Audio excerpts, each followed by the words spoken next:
As we kick off a new month, we are starting a big year ahead for Colorado. This Friday, Colorado Day, our 149th birthday, and the countdown is on till next year's 150th and our nation's 250th. Now, birthdays aren't just about looking back. They're also an opportunity to look forward. In Colorado, we've got a lot of work to do to make this state a place where more people can afford to live, raise families, build businesses, and feel connected to one another and a part of something great. So let's get going with this week's Colorado Inside Out.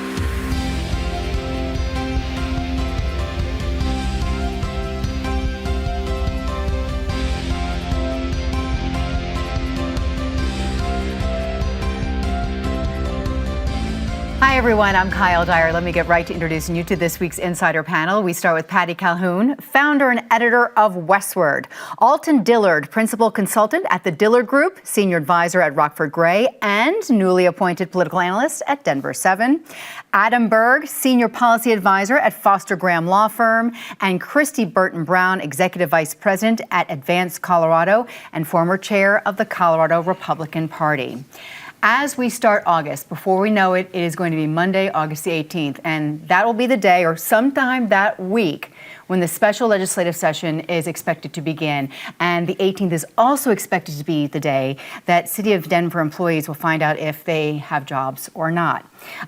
Despite the budget issues facing both the state and the city, the push is also on for some more spending and some new projects. Patty, I think it's dizzying because there seems to be this push to move forward, yet there's still we can't really go full steam ahead.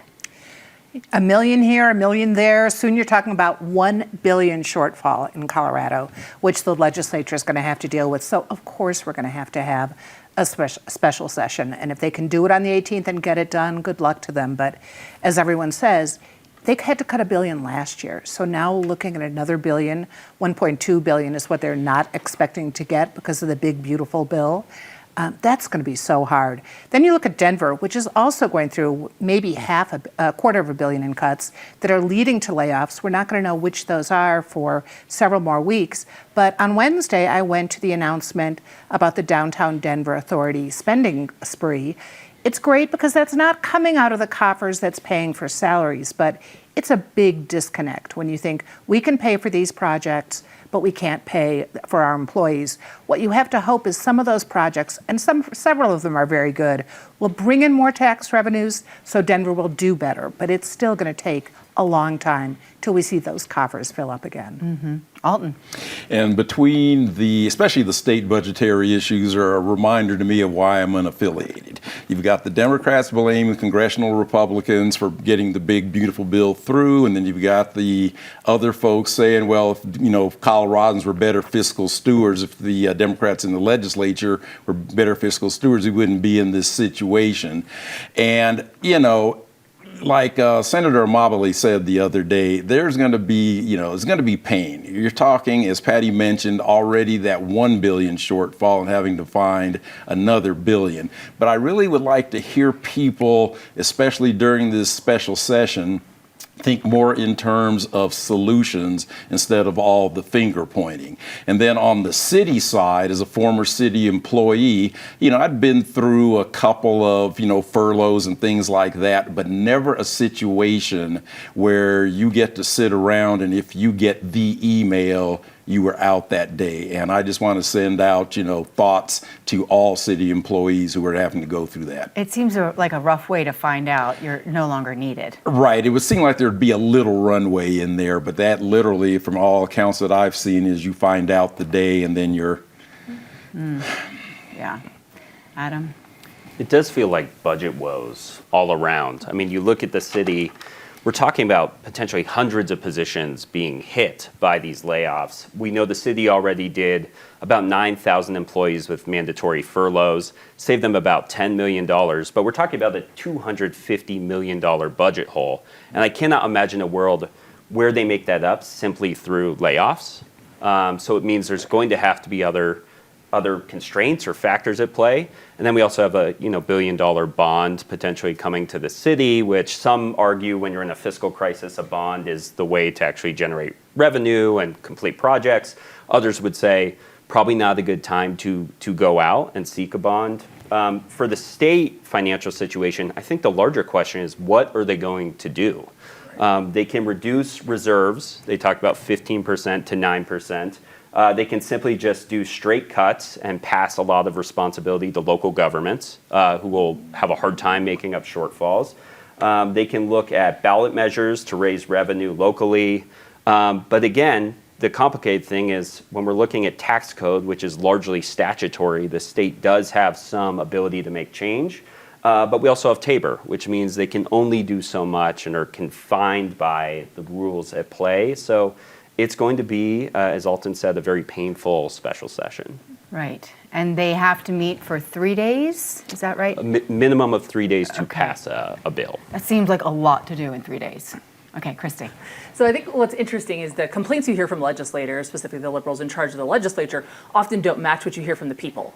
Like the legislators are out there blaming Tabor, saying, oh my goodness, we can't raise revenue because Tabor doesn't allow us to do it. They've actually asked the voters to allow them to raise revenue time after time again, and voters say no. 70% of Coloradans consistently support Tabor, which means it's Democrats, unaffiliated, and Republicans. Like they want our legislature to live within their means, and they keep saying, oh, we can't do it. When you look at $1.2 billion shortfall, you have to look at the size of the entire budget. It's a $44 billion budget. That's 3% of the budget we're asking you to cut. As the legislature, how many families across Colorado have had to cut 3% from their budgets because of inflation? And yet you see leaders in the legislature complaining that this is just impossible. I think it's not. And I think the second point is that where's this $1.2 billion going? It didn't evaporate. It's not lost. It's going into the pockets of families. Part of it, 500 million of it, is the overtime, the cut in overtime taxes. You no longer have to pay taxes for the 2025 year. The Colorado legislature said you're going to have to pay it again in 26 in state taxes. But it's in the pockets of people, and people want their money. They don't want the government to have it. That's a reality I think our legislature needs to live with. All right, well, it'll be an interesting month, and I assume there are people working as we speak, trying to get everything in order. So when they do all come together, we'll see what happens. All right. This week, the town of Palmer Lake released all of what the retailer Buc-ee's is promising to do in order to acquire land and build a massive travel center and convenience store in El Paso County. It's a much debated project in Palmer Lake, open space versus commerce. Now moving north to Denver, there's another land parcel, much more urban, a historic rail yard, which is being eyed as a possible site for new Denver Broncos Stadium. You've heard about this. Now, those behind this evolving real estate deal are not as transparent as, in fact, last weekend, some buildings were dating back to the World War II era were torn down. Alton, this is very interesting. They didn't do anything wrong legally, tearing these buildings down, but a lot of preservationists are like, wait, what are you doing? This is history for our city. Yeah, and I've always, I love Denver, but our refusal to sort of really incorporate our past is concerning. We are getting almost into a cookie cutter look where we understand we need things like housing density, et cetera, but everything is starting to look the same. I've got a good friend who moved to Cleveland 25 years ago, and anytime he comes out here, I drive him around. It's like, oops, well, Armitage is gone. Oops, well, the old Sears building is gone. Oops, the old Montgomery Ward's building is gone. Think of the architecture. So as you mentioned, folks did not do anything wrong, but you really don't set up a lot of goodwill if one day you just wake up and the wreckers are there. And on a Saturday morning.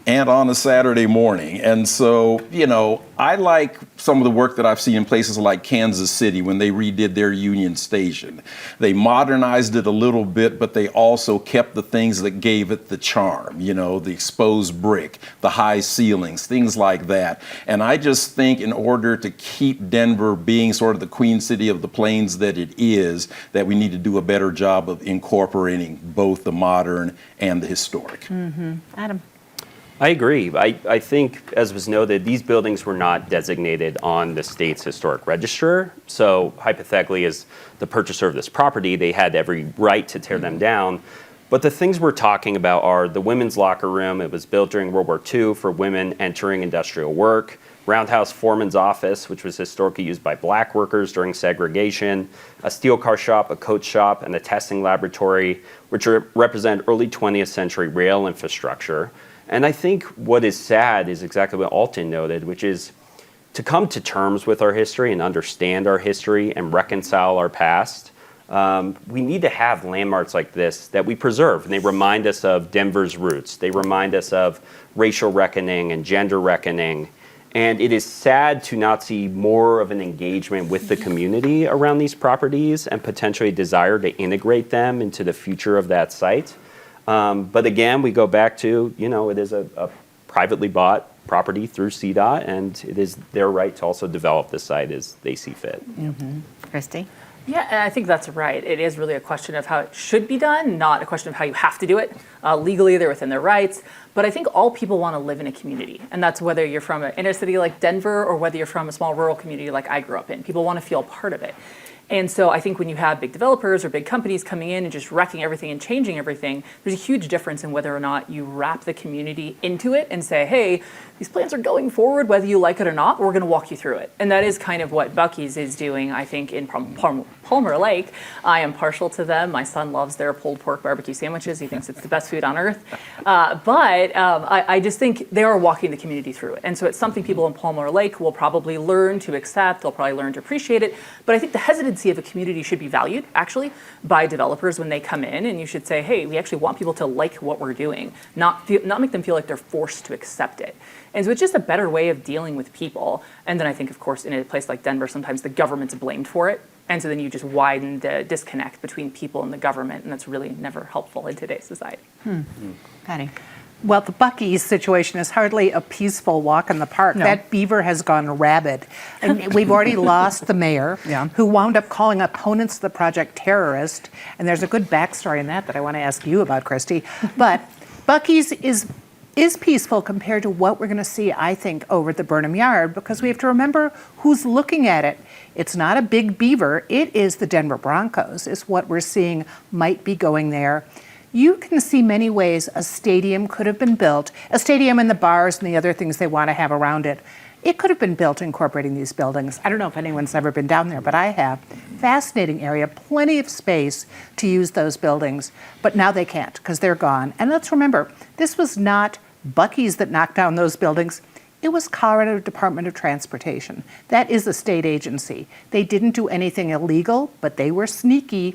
So now we just have to see, what else are we going to do? Are we going to pay for the 8th Avenue Viaduct to come down too, in a very convenient way for just, the next owner who might be the Broncos? And that is in Vibrant Denver, the bond package. Right. Yeah. $130 million of that package would benefit Burnham Yard. Okay. All right. So this week, Men's Health made a lot of headlines, along with the urging that we need to talk about it. So let's talk about it. CU Buff football coach Deion Sanders made that call loud and clear this week when revealing that he had dealt with cancer and that he no longer has cancer. And then the reality of mental health played out in the fatal shooting in a New York City office building. And Adam, even here in Colorado this week, men are the majority, we're finding out, of the ones who are calling a state mental health hotline. They are. 988 is something that's been established in recent years to address mental health. To be candid, it's a number I used. I'm in recovery and co-occurring mental health, and there was a time in my life where I was glad to have it, to call and be able to talk to someone. And if you don't think the need is there, this is a good place to bring in some statistics. So Colorado, we face persistent high rates of alcohol addiction, binge drinking, and alcohol-related deaths compared to other states, and a lack of access to treatment. An estimated 2,623 deaths annually in Colorado are attributable to excessive alcohol use, with a death rate of 26.5 per 100,000 people. That is 6th highest nationwide. That's from the National Center for Drug Abuse Statistics. Nearly 61% of adults in Colorado report alcohol use in the past 30 days. Colorado is one of the highest consumption rates in the U.S., 4th highest consumption rate. That's from SAMHSA. And alcohol actually leads to more death in Colorado than opioid overdoses when you consider chronic illness and accident-related fatalities, and it's something we don't always talk about. I will tell you 1,168 days ago, I was in a much different place. I'm very thankful to be sober today and be in recovery.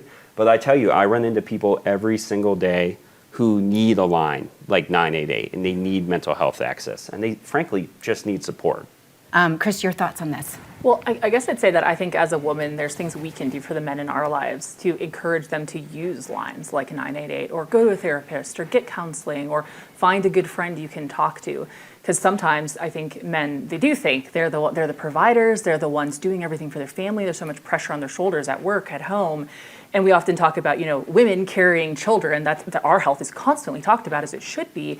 And we go get help. We like to talk. But men, often it is a hidden thing. And we don't acknowledge how much pressure men are under to make sure their families are okay and provide for them every day. So I think, as a woman who loves the men in my life, and I really admire my dad and how he had to work like paper routes and multiple jobs, and so much was on his shoulders when I grew up. Pushing those men in your life to say, it is okay to not be strong every single moment. And in fact, when you reach out and get help, you are being even stronger for your family because you're making sure you can stick around. And being able to talk to someone, I think, can lessen the suicide rate. Men have higher suicide attempts and successes, unfortunately, than women do. And it's often because they don't know where that lifeline is. And so I think as women, we can say, we admire you and think you're strong, even when you need help. Please go seek it and make sure they know that you don't think less of them because they need help. Yep. We have to hope that given all the cutbacks that we are seeing coming, that the services are still accessible. So 988 is taken off very well. We hope that will keep going. But you are looking at health cuts, men, women, transgender, whatever. We are looking at really challenging times ahead for even being able to get help when you know you need help. So that's going to be one of the issues. The other one that's fascinating here is when you look at men's sports and what it's going to mean to have Coach Prime go public with what's gone on with him, especially when you see the shooting in New York City where you're talking about concussion, where you can't even diagnose if you have this condition until after you're dead. And that looks like what was the motivation here to get studies. So we have to look at men not just taking care of their health, but what kind of burdens sports might be putting on people. Yeah. Wow. Yeah, and to the Coach Prime piece, one of the things, I admired two things about that. One, how he did it on his own time frame. I, too, am a cancer survivor, and that was part of my MO. I waited until I had an idea of how things were going to go before I went public. Now, I didn't just bunker down and try to go it alone. I did have a very tight, trusted circle that was with me through my radiation treatments and everything. And the other thing I really admired about Coach Prime was his transparency about how unfun some of these things can be. I did a Facebook post after my diagnosis and treatment where I talked about what it was like being in the stirrups and trying to get men to be more comfortable with some procedures that may or may not be the most dignified. Now, to the New York City shooter who hadn't played a down of football since high school, I'm really interested to see what that autopsy report's going to show when it comes to his brain health. But it is important as men, and I am fortunate, especially in my friend circle over the past 20 years, we've had a suicide and a murder-suicide, and we just got together as guys and say we've got to do better about not only sharing our successes, but sharing our failures and feeling that we're in safe space to do so. And also kudos to the running back at CU Buffs, Charlie Offerdahl, who came out this week at a team meeting saying, you know what, the last concussion has got to be my last. I got to lead the team. He was so well spoken and so confident.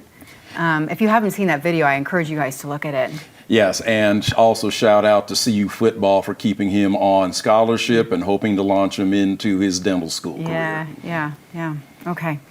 As I mentioned at the top of the show, it is August 1st, Colorado Day, which is kicking off a big year leading, as we've talked a lot about at this table, the 150th birthday of Colorado in 2026. Colorado is such a diverse place when you think about the people and the geography and the history, which we've talked about a little bit today. So I'm curious, what's one story, what is one moment from Colorado's past, be it the last 10 years or last 149 years, that you think people should know? We have so many new people moving here every day. Our population is growing, a lot of younger people. What do they not know that they need to know? I'm going to start with Christy. Okay, so I'd go back to 1893. Colorado was the second state in the nation to give women the right to vote. well over 2 decades before the entire nation did it through a constitutional amendment. But what's particularly interesting about this piece of Colorado history is how we did it. It wasn't our legislature, it was actually our people through the ballot initiative process. And so if you think about it, that really connects to today, because today the ballot initiative process is so key for Coloradans. That's often how we pass laws on public safety or other issues. It's how we pass Tabor. Things the legislature isn't willing to pass, but are very, very popular among the people across the political spectrum. We're one of the few states in the nation that allows any citizen or any citizens group to go before a title board. You get your title set, you put your issue out there, you make your case to the people, and you can pass a law. And so I think going back to our history, it's one of the first ways that started was giving women the right to vote. So just a really great connection that applies today. Okay, all right, that's a good one. Patty, I'm curious about you. I will go back even further to 1864 and the Sand Creek Massacre. Really the darkest day, I think, it was territorial Colorado at the time, but Colorado's history. This wasn't taught in schools at all until the last few years. At the anniversary, 150th anniversary, John Hickenlooper, then governor, stood up and apologized on behalf of all the living governors. But we're still looking at an empty spot by the Capitol that's supposed to have a statue erected for the indigenous tribes, the people who lived here before they were booted out, before they were massacred by Colonel Chivington. And we haven't seen that yet. We've seen an action to try to take back the Mount Evans name. It's now Blue Sky, because John Evans was the man who, he didn't kill the people at Sand Creek, but he made the massacre possible, is what investigations have found. So people should know about the Sand Creek Massacre. They should be prepared to talk about it, because it will certainly come up in the next year. Mm-hmm. Alton. And for me, it is Lincoln Hills. So for a state with a 4% black population, a lot of people don't know that there's a historical black enclave that was formed in the 1920s up in the area where Gilpin, Jefferson, and Boulder counties kind of intersect. It's up past like Pine Cliff and Wonderview and up in that area. And moving forward to more recent history, people forget that in places like Denver, there was active redlining well into the 50s, 60s, and 70s. So one of the reasons Lincoln Hills was so important to black heritage is when you would have, big performers, your Duke Ellingtons, your Lena Hornes, perform in Denver, but they couldn't lodge in Denver. So they'd finish their show and then they'd go up Coal Creek Canyon. And it is a place that has now got his National Historic designation due to some work that we've done with the people over at History Colorado. And there's also a new exhibit at the History Colorado that's been recently refreshed. So I encourage people to get by and see it. But that, to me, is a big part of Colorado's history. Okay, and Adam. I have the legislature on the brain. So there's a book in 2010 that was published that's called The Blueprint: How the Democrats Won Colorado and Why Republicans Everywhere Should Care. And when I was working campaigns, this was the quintessential must-read for any campaign worker. And what it talks about is in the early 2000s and before, Colorado was very purple, very much a red and blue state. We had mixed and shared legislatures where Republicans would have the majority in one chamber, Democrats in the other. In the early 2000s, 4 prominent Democrats, it was Jared Polis, Tim Gill, Pat Stryker, and Rhett Bridges, got together and created a group called the Round Table. And they created a plan aimed at the 2006 and 2008 races to basically turn Colorado blue. It was very data-driven. It was the creation of PACs and using large funders to drive political money. And you look now, some 20 years, and you look at Colorado, it's pretty blue. And I think it tells the history of the last 20 years of how we got to the place we are politically in Colorado, and this really intentional effort to address and drive political change by one party. So if you haven't read it, I would recommend it. Fascinating. Okay, Blueprint. Okay. Now let's go down the line and talk about some of the highs and the lows of this week. We will start on a low note with Patty. Not a low note so much as sad. When we're talking about people with health problems facing a diagnosis with dignity, Andrea Gibson, Colorado's poet laureate, really unbelievably talented writer. They passed away this month. Horrible situation with cancer, but really into the end said, I'm a winner because of how I'm able to go out and take charge of my destiny, and left so many great words for Colorado. Mm-hmm. Okay. And I'm going to have to stick with one of my old favorites, the plateless vehicles. Saw one just turning into the studio today. Denver cannot continue to be this island where we turn a blind eye to plateless vehicles and people who haven't re-upped their registrations since 2024. Just can't continue. Someone in this building, in this parking lot. No.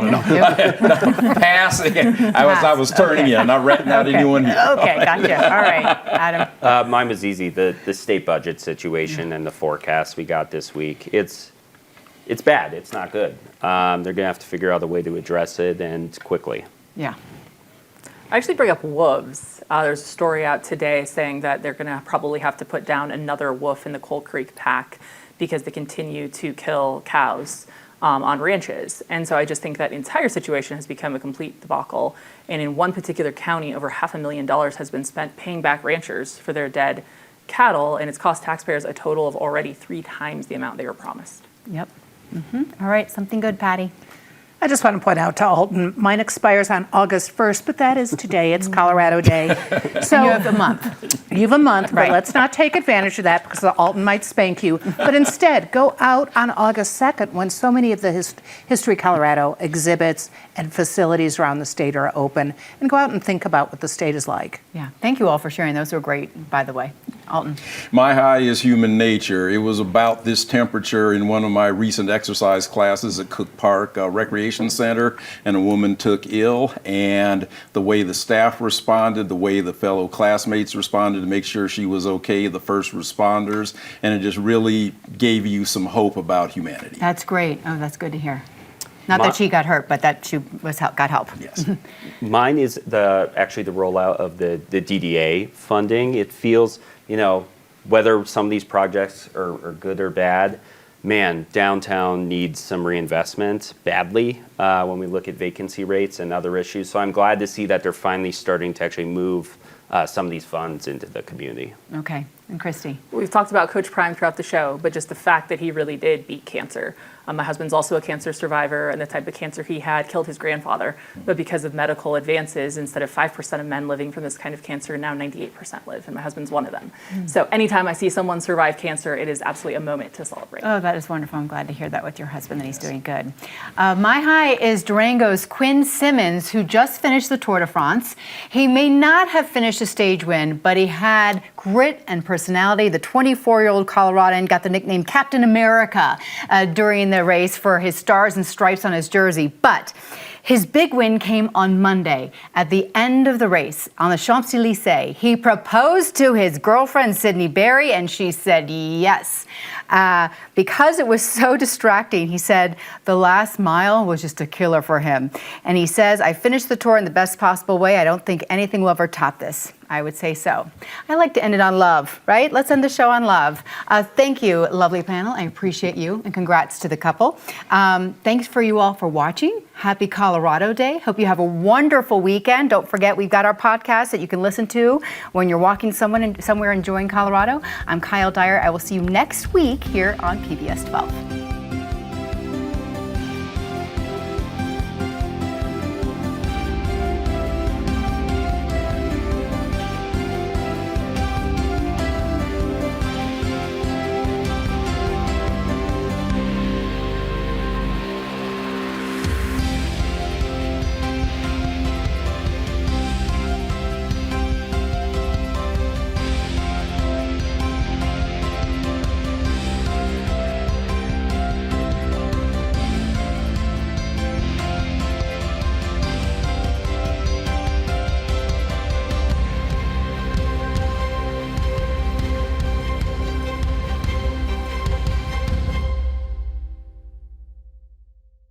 PBS 12 believes in the power of original, local programming. Help us bring more shows, like the one you just watched, by donating at pbs12.org/program support today.